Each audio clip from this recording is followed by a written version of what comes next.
paper. But board member decide hard passage and hard method and reasoning is including the second paper.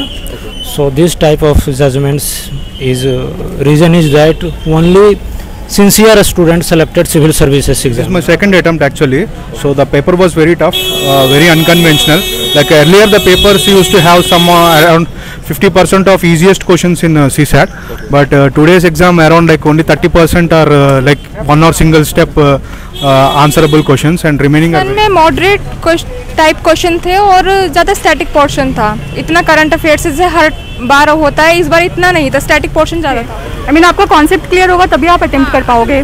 Otherwise जो materials आपको मिलते हैं handmade, उनके through आप नहीं क्लियर कर सकते हो जैसा पेपर था ना. तो मॉक्स की बहुत हेल्प मिलती है उसमें.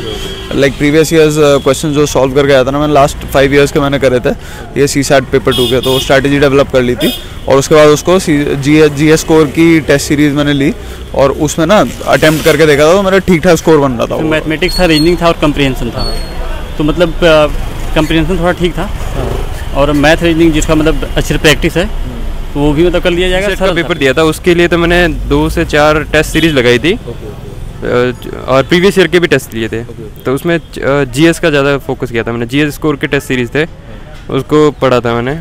उसके अलावा विजन का भी देखा था मैंने थोड़ा बहुत और इससे शायद हो गया था, ज़्यादा करने की जरूरत नहीं. First paper was very much unexpected. Cut off तो यार कह नहीं सकते, अभी मैच करना पड़ेगा रिजल्ट, बट लेट्स सी. पिछली बार से तो शायद इजी था कुछ पेपर मेरे ख्याल से, पर थोड़ा साइंस सेक्शन स्पोर्ट्स. सर आपका कौन सा अटेम्प्ट था? Second attempt. Okay, second attempt. Overall sir GS1 और GS2 से किस प्रकार के पूछेंगे थोड़ा बहुत बता दीजिए नए स्टूडेंट को. पेपर 1 में तो थोड़ा सा स्टैटिक से ज़्यादा स्टैटिक फोकस था. करंट अफेयर्स इस बार जो है मतलब मैं विजन के करके आया था PT 365, बट देन उसका ना मतलब आई मीन करंट अफेयर्स से पूछा ही नहीं है ज़्यादा. ठीक है, अंडर 10 के आसपास. तो मतलब इस बार स्टैटिक ओरिएंटेड था, ऑल्दो करंट अफेयर्स में अच्छे से करके आया था. एंड सेकेंड थिंग फिर उसके बाद पेपर 2 में आया ना तो मॉक्स की बहुत हेल्प मिलती है उसमें. लाइक प्रीवियस ईयर्स क्वेश्चन जो सॉल्व करके आया था ना, मैंने लास्ट 5 ईयर्स के मैंने करे थे ये CSAT पेपर 2 के, तो स्ट्रैटेजी डेवलप कर ली थी और उसके बाद उसको GS स्कोर की टेस्ट सीरीज मैंने ली और उसमें ना अटेम्प्ट करके देखा था तो मेरा ठीक ठाक स्कोर बन रहा था ओवरऑल. तो उसके accordingly I was able to like perform in the exam as well. So I am more और लेस सेटिस्फाइड. बाकी तो रिजल्ट बताएगा. ओके सर, कैसा लगा? टफ तो था. मैथ्स में भी ना कुछ क्वेश्चंस थे जो टाइम कंज्यूमिंग थे. ऐसे थे कि टाइम वो आप उसमें अटक गए तो गए. ठीक है, उसके बाद और बहुत ज़्यादा आई मीन क्वेश्चन के स्टेटमेंट्स ही इतने लेंदी थे ना, तो उसमें तो जिसमें भी स्टक हो रहा था मैं 10-15 सेकेंड्स 30 सेकेंड्स अगर लग रहा था ना, मैं उसको स्किप करके मार्क करके नेक्स्ट वाले उस पर एक बार एटलीस्ट फर्स्ट राउंड ख़त्म हो जाए ना, तो उसके बाद रीविजिट करने की मैंने कोशिश करी. ऑल्दो इतना टाइम था नहीं, मेरे 50 अटेम्प्ट हो गए, तो that was more than sufficient. Yes. Sir और कुछ न्यू एस्पिरेंट को आप कुछ बताना चाहेंगे? थोड़ा करंट अफेयर्स तो करना ही है, उसके अलावा स्टैटिक पे ज़्यादा focus and repetition is the key I feel. And CSAT के लिए previous years questions and GS score का और मे बी किसी भी आप टेस्ट सीरीज़ को फॉलो कर सकते हैं. एक बार एक आध मॉक्स देके स्ट्रैटेजाइज करके. That will be all. ठीक, thank you sir. Sir GS2 paper किस प्रकार का रहा आपने और कितने अटेम्प्ट्स किए क्वेश्चन? मैंने 40 से 45 के बीच में किए हैं क्वेश्चन. CSAT ठीक था, मतलब अच्छा ही हुआ है. क्वालिफाई हो जाएगा. क्वालिफाई हो जाएगा. ओवरऑल GS1 और GS2 को देखा जाए तो कट ऑफ कितनी जा सकती है इस बार? देखा जाए जितना अभी गया है शायद उतना ही रहेगा या फिर उससे कम जाएगा. ओके. क्योंकि पेपर काफ़ी लेंथी था बेसिकली बात यह है. और जो नॉर्मल जो इजी क्वेश्चन होते हैं रीजनिंग में भी वो क्वेश्चन आया नहीं. ठीक है, मैथमेटिक्स भी नंबर सिस्टम से ज़्यादा थी जो मेनली लोगों के होता नहीं है. ठीक है, एसएसएन रीजन भी ज़्यादा थे. कॉम्प्रिहेंसिव देखा जाए तो काफ़ी लेंथी और थोड़ा टिपिकल टाइप के थे. साइंस बैकग्राउंड से थे, टेक्नोलॉजी से थे, बायोटेक से था एक, और क्लाइमेट से भी थे. तो काफ़ी लेंथी पेपर था, उसको पढ़ने में टाइम लगेगा, 2 घंटे कम हो जाते हैं. ओके. तो सर आपने सोर्सेज कहाँ से फॉलो किए थे और पढ़ाई प्रीलिम्स की संपूर्ण तैयारी कहाँ से की थी? क्या मैंने GS के लिए तो मैंने ऐसे टेस्ट सीरीज वगैरह लगाए थे, प्रीवियस ईयर दिए थे और एक विजन के भी दिए थे, GS वर्ड के भी टेस्ट सीरीज वगैरह दिए थे. और मेन इसके लिए CSAT के लिए भी टेस्ट सीरीज दिए थे और पास्ट प्रीवियस ईयर पेपर मैंने ज़्यादा देखे थे. और बस यही, ज़्यादा कुछ खास किया नहीं था इसमें. मैंने जब सी सेट का पेपर दिया था उसके लिए तो मैंने 2 से 4 टेस्ट सीरीज लगाई थी और प्रीवियस ईयर के भी टेस्ट लिए थे। तो उसमें जीएस का ज़्यादा फोकस किया था मैंने। जीएस स्कोर के टेस्ट सीरीज थे उसको पढ़ा था मैंने। उसके अलावा विजन का भी देखा था मैंने थोड़ा बहुत और इससे शायद हो गया था, ज़्यादा करने की जरूरत नहीं थी इसमें। चलो ठीक है, thank you. My second attempt actually. So the paper was very tough, very unconventional.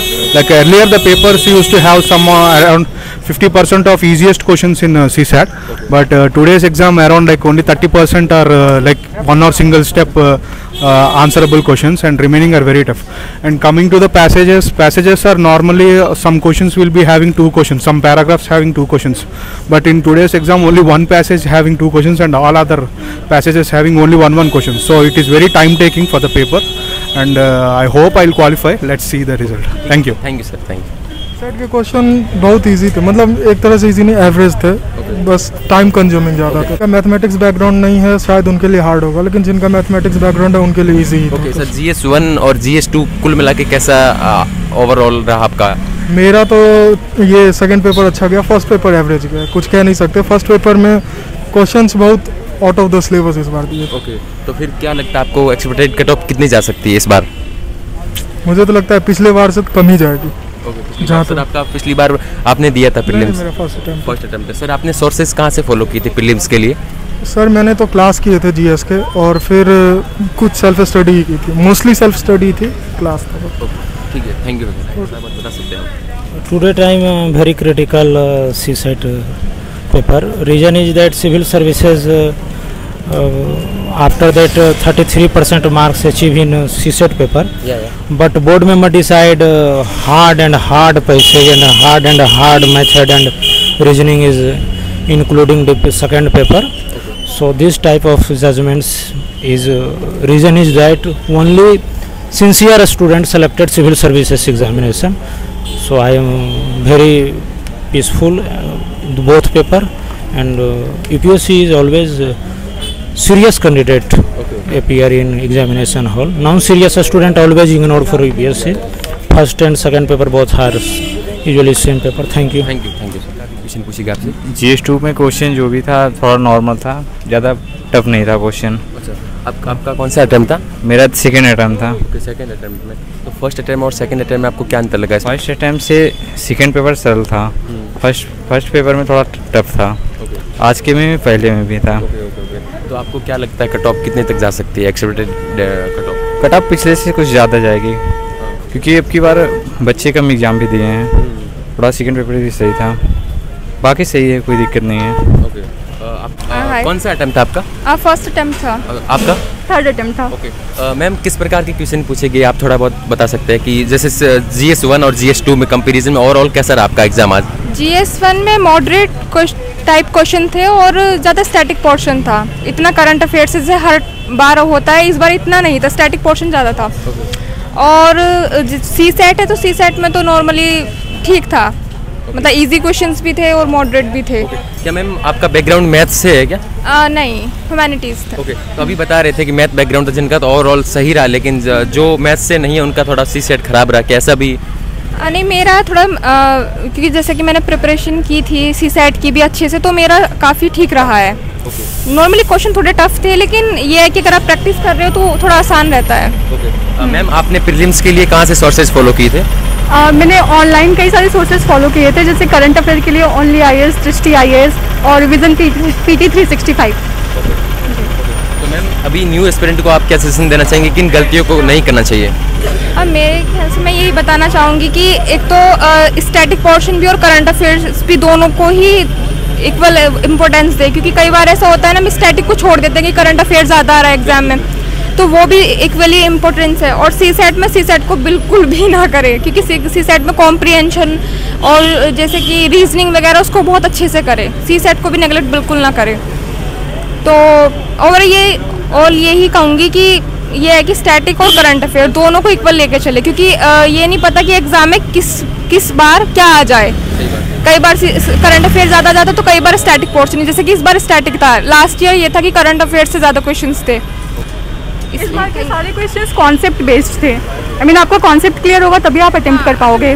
Otherwise जो मटेरियल्स आपको मिलते हैं हैंडमेड, उनके थ्रू आप नहीं क्लियर कर सकते हो, जैसा पेपर था इस बार का। जैसे आपका थर्ड अटेम्प्ट था 2020 और 2021 की तुलना में देखा जाए तो इस बार क्या डिफिकल्ट था? बहुत सारे स्टूडेंट बता रहे कि रियली में डिफिकल्ट था, आपको कैसा लगा? मुझे तो लेवल सेम ही लगा। तो आपको एक्सपेक्टेड कट ऑफ कितनी जा सकती है, क्या लग रहा है?